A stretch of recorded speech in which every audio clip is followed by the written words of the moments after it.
What could you accomplish if you didn't keep getting in your own way? If you're honest with yourself, which I think you have to be if you want to get anywhere in your life, you are in control of your own destiny. Yes, it's tempting and sometimes easy to push it off and say, I'm a victim of my circumstances. But really, you know that taking that stance is a surefire route to anxiety, overwhelm, depression, and just feelings of not goodness. So taking control and taking ownership is the first step in allowing you to get out of your own way. And once you admit that you are the owner of your own destiny and that the only thing that can stop you is you, well, that means the last step to get anything you want in life is to eliminate your self-sabotage. And today, I'm going to teach you how to do exactly that in 30 days or less. Welcome to Change Made Easy. Changing your habits, routines, and behaviors is hard. We make it easy.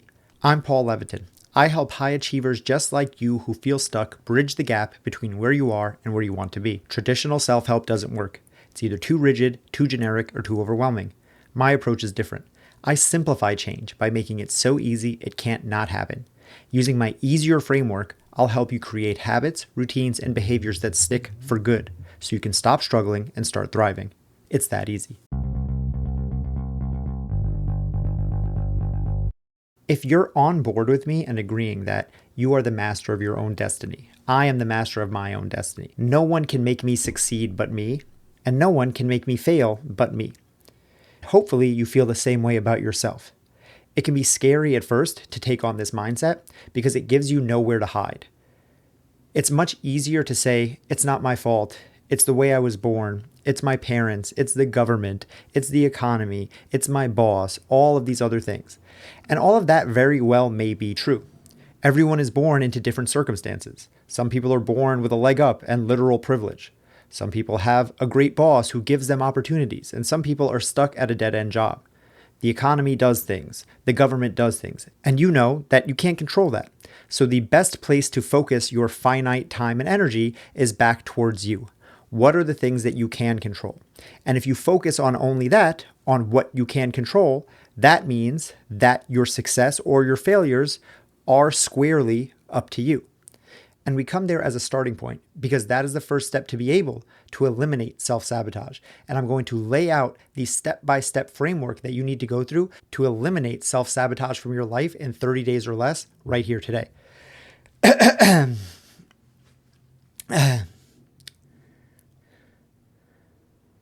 And I should know, I've coached hundreds of people to eliminate their self-sabotage and become their happiest, healthiest versions of themselves. And I took the tools and techniques that I've used over 15 years to help all of my clients and combined it into a course that I called Quit Quitting. The concept being, if you can quit quitting on yourself, you will eventually reach any goal that you want.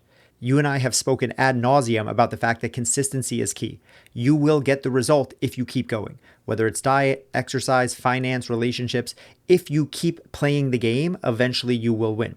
So my goal as a coach and with this podcast is simply to get you not to quit. And now, if you agree with me, which I hope you do, that you are the only one who can make you quit, you are the only one in charge of that, then anytime you quit, we can say is self-sabotage because you're quitting on a goal that would make you better, feel better, live better. And if we can eliminate that urge to quit, if we can eliminate that self-sabotage, then the only possible outcome is your success. So that's where we start today. Hey, real quick, we'll be back to the show in just a few seconds, but right now I have to ask you for a huge favor.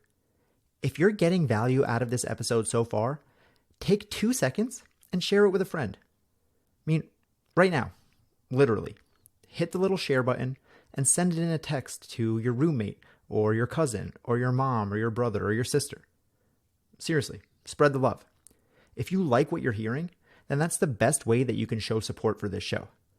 Because maybe you're like Eliza Kay who said, this podcast is both warm and inviting, but real enough to push and motivate me. Or you're like Dalton who said, Paul is an amazing host and his podcast is a must listen. Don't you want to share this awesomeness with your friends and family?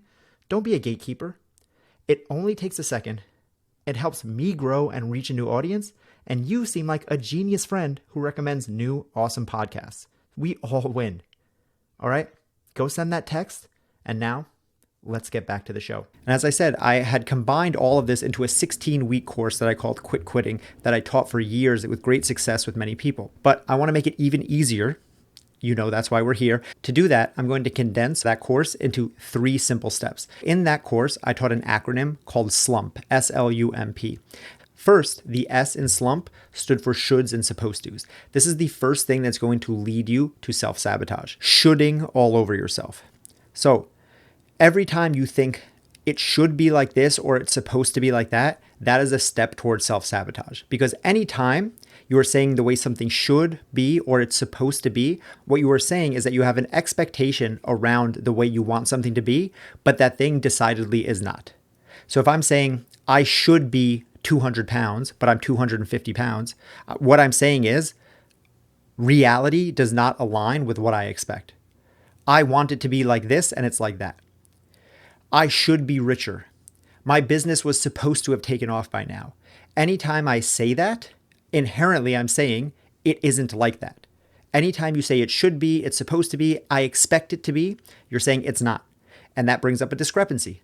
And to your brain, this discrepancy is a reason to quit. Because if it's supposed to be like that and it isn't, then that's not fair. And your brain doesn't like to waste time and energy on things that aren't fair. Your brain always is looking for ways to conserve energy. So if you're saying, I've been doing this workout for 6 weeks already and I should have lost this much weight, your brain goes, well, if you should have and you didn't, then why keep doing it? If you're saying, I invested all of this money into this stock portfolio and it was supposed to go up by this much by now, then your brain goes, well, if it was supposed to and it didn't, then why keep going? Pull all your money out now, even if it's at a huge loss. If you're saying, I expected my relationship to be easier than this, then your brain goes, well, why would I continue to put my energy into something that isn't meeting my expectations? And it wants to quit. Anytime you use what I call expectational language, shoulds and supposed tos, you're inherently setting up a discrepancy in your mind. So the first week in your 30-day challenge is eliminating the shoulds and supposed tos. Catch yourself anytime you say, write, even think that something should or is supposed to be. And when you do that, you have to check yourself and rewrite that narrative. It shouldn't be, because it isn't. The only thing that should be is what is. There is only one way, the way things are. There is no the way things should be. If you want something to be different than it is, that's fine. You can work towards it and you can change it, but without the expectation of the way that it should be. I'm 250 pounds. I'm going to work to lose weight. When I'm 230 pounds, I'll be 230 pounds. When I'm 200 pounds, I'll be 200 pounds. It takes off the expectation and it takes off the time limit. It makes us less attached to the outcome and makes us more realistic to the way things are right now.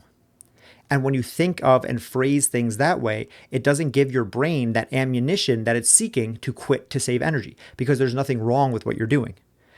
Where you are right now is in alignment with what you are doing, as opposed to when you're shoulding, where you are right now is in direct conflict with what you're saying, quote unquote, should happen. For those of you watching on video, you'll know anytime I say should, I do air quotes. In my own personal life, I've eliminated that word. If I catch myself saying it, I'll always go back and correct myself, because nothing should be. There only is what is. So week 1 is eliminating the shoulds and supposed tos, eliminating expectation language.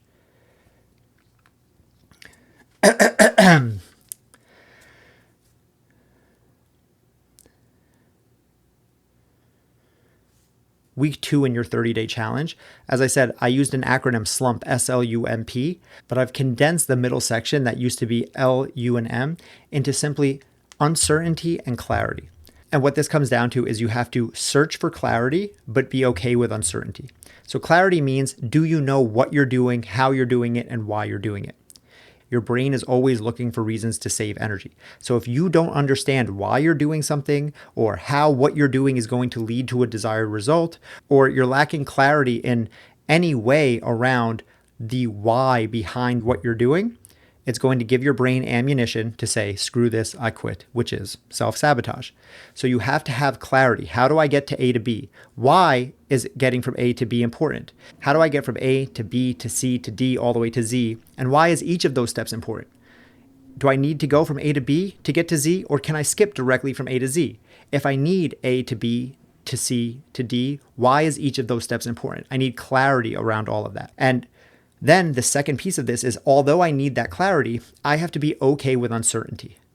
As I said when talking about week 1 and expectation language and removing the shoulds, we have to be okay with different timelines. You have to be okay with uncertainty in terms of being okay with not knowing exactly how things will play out. You have to have a general sense of clarity around a big goal, why you're doing it, what you're working towards. But you have to be okay with the uncertainty that we don't get to decide directly how that looks. So what does that mean in practice? I want to get fit. That's a big goal. I need to know what my workouts are going to be, why I'm doing the specific workouts. Why does it matter that I do a full body workout 3 times a week instead of chest one day, shoulders one day, back one day? These are important things to give me clarity so I can feel good about moving forward with my plan. But I have to be okay with the uncertainty that I don't know exactly when the results are going to come. I can't say with 100% certainty, if I stick to this plan, this is how I'm going to look 30 days from now. I can't say with 100% certainty, if I stick to this plan for 6 months, I know exactly what I'll weigh. You don't get to decide the exact results. You have an idea about a general direction. I'm trying to get more fit. I'm trying to get more healthy. And that will be the end result. But I have to be okay with the uncertainty that comes along with it.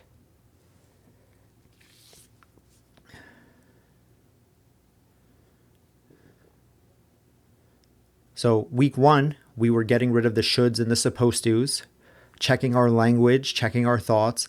Week 2, we continue to build on that. We start to create a specific plan with clarity, understanding not only the what, but the why, but also accepting that even the best laid plans don't mean that I'm going to 100% get the outcome 100% of the time.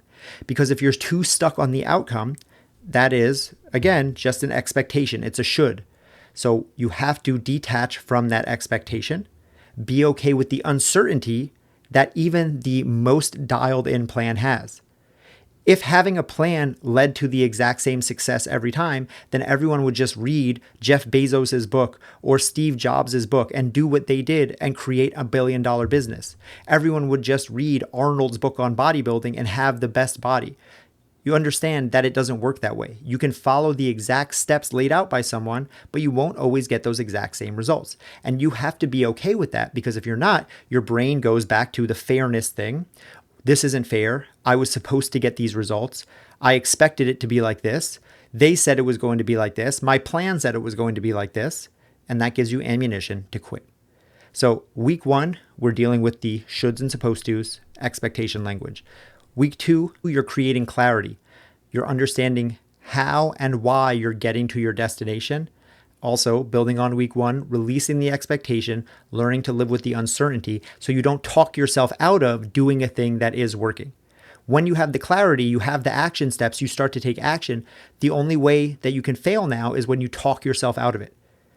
When I coach people on their diet, I tell them all the time, every diet works if you stick to it. Every person has an experience. Well, I did this diet for 6 weeks and then I gained it all back. It's like, well, what happened? You stopped doing the diet. Well, I used to work out, but then I lost it all. It's like, well, you stopped working out. It's not that the thing stops working. It's that you stop doing the thing because you get in your own head about the way it should be, the way it was supposed to be, the way you expected it to be. So we have week 1, we have week 2, and week 3 is now perfectionism. That's the P in the SLUMP acronym. Perfectionism comes by many different names. You might say you're not a perfectionist, but it could be all or nothing thinking, black or white thinking, this or that. You're all in or you're all out. You're the type of person who's either working out 5 days a week, but then you miss one day and you say, oh, well, I can't work out this week, even though you could have worked out 3 or 4. You're the type of person who says, I really want to start my business, but I got to figure out how to build a website. I got to figure out how to make a newsletter. I got to figure out how to do all this stuff. I got to have the perfect plan first. Perfectionism is the last piece of the puzzle, and it's so insidious because it feels like you're being productive. I am working towards my goal. I just have to get it right first. I am working towards this business by reading more, by educating myself more, by talking to more people. But if the point of business is to make sales and make money, then all of the reading, all of the podcasts, all of the whatever else doesn't do it. You have to actually do the thing. You have to act. You have to get the job done. So being stuck in perfectionism inherently is self-sabotage, even though it feels like, and you can tell yourself that it's actually you working hard towards your goal. Similar with all or nothing or black or white thinking, where you say, well, I need to work out 5 days a week to get to my goal. So then you plan to work out 5 days a week, but then you can only work out 2 days a week and you go, well, screw it because I can't work out 5 anyway. But the obvious logical fallacy that you probably hear is that working out 2 days a week is better than working out no days a week. And by holding yourself to a standard of wanting to work out 5 days a week, you actually self-sabotage and keep yourself stuck for longer. Same thing with diet. The classic example of this is the joke where people will say, so-and-so went to McDonald's and they got a Big Mac and a large fries and a milkshake. Oh, and then they ordered a Diet Coke. Like that makes a difference. But it's like, yeah, it does make a difference. A Coca-Cola from McDonald's is 400 calories. So a Diet Coke is 400 less calories. Is it perfect? No, but it's slightly better. And that's what you need to be focusing on. By holding yourself to these extreme standards of wanting it to be all good all the time, all perfect, it stops you from actually doing the thing that moves the needle, which is taking action. Small actions layered over time is what creates results. That's what we're about here. Change made easy. You have to make this so easy it can't not happen. And that doesn't happen by making everything perfect, figuring out every specific detail before you ever take action. Remember, step 2 is around creating clarity. How do you get from A to B, B to C, C to D? But that doesn't mean you have to have it all figured out before you start to act. You might have to get all the way from A to Z. But as long as you know how to get from A to B, you can do that and then figure out how to get to B to C and then C to D. The more clarity you have, it will make it theoretically easier over time, but don't let that be the reason that you don't get started. Don't let trying to make it perfect be the reason it doesn't get done at all. Or put differently, something I say to my clients often is, don't optimize your way out of doing the thing at all. So many people want to make it the most optimal, the best. Is this good? Is this right? Is this perfect? And then they make it so optimal that they don't do the thing. That is the definition of self-sabotage. So week 1, you're looking at expectation language. You're eliminating the shoulds, the supposed tos, that type of talk from your head and from your life. Week 2, you're creating clarity around what you're actually doing and why, but you're also getting comfortable with the uncertainty that comes along with it and starting to grapple with the fact that you can have a plan, but the best laid plans don't always lead directly to the result that you want 100% of the time, and that's okay. That doesn't mean that you're on the wrong plan or that you need to change anything. And then week 3, you're eliminating your perfectionist tendencies, black or white thinking, all or nothing thinking. Are you keeping yourself stuck in the pursuit of doing the thing right, and that's stopping you from doing the thing at all? And then week 4, you're simply putting them all together. You're watching yourself for your shoulds and supposed tos. You're following your plan that you created in week 2 while dealing with the uncertainty that it might not come to fruition exactly like you liked. And you're remaining vigilant about perfectionist, black and white, all or nothing tendencies. If you can do that, if you can maintain this challenge for the full 30 days, you will have eliminated self-sabotage in just about all areas of your life. And if you do find yourself coming up against self-sabotaging tendencies, simply run them through this paradigm again, and you'll see that it's one of these 3 roadblocks that's stopping you 99 out of 100 times. And then all you have to do is go back and work on that single tactic around the goal that you're struggling with, and you'll see yourself start to make forward progress again.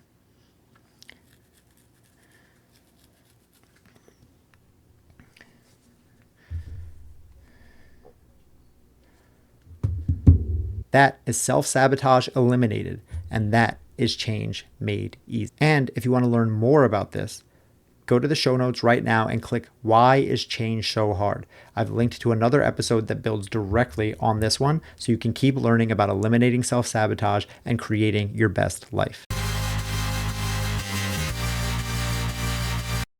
Before you go, I just have to ask you for a huge favor. If you enjoyed or got value from this episode at all, then take a moment and leave a rating and review in the podcast app that you're listening or watching on. If you like the show and you want me to continue to create more episodes and be able to get awesome guests that will help make changing your life easier, then this is the best way you can show support. You can leave a 5-star review on iTunes like Eliza K, who said, "This podcast is both warm and inviting, but real enough to push and motivate me." Thank you, Eliza. Or you can be like Dalton, who said, "Paul is an amazing host, and his podcast is a must listen." Thank you, Dalton.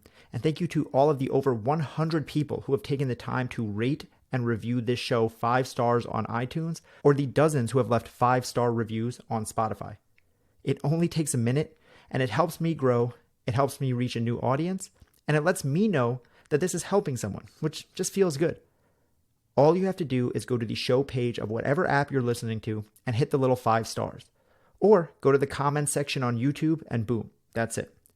And if you really want to show love, take a screenshot when you do it and tag me in your stories on social media at Change Made Easy, and I'll shout you out in an upcoming episode.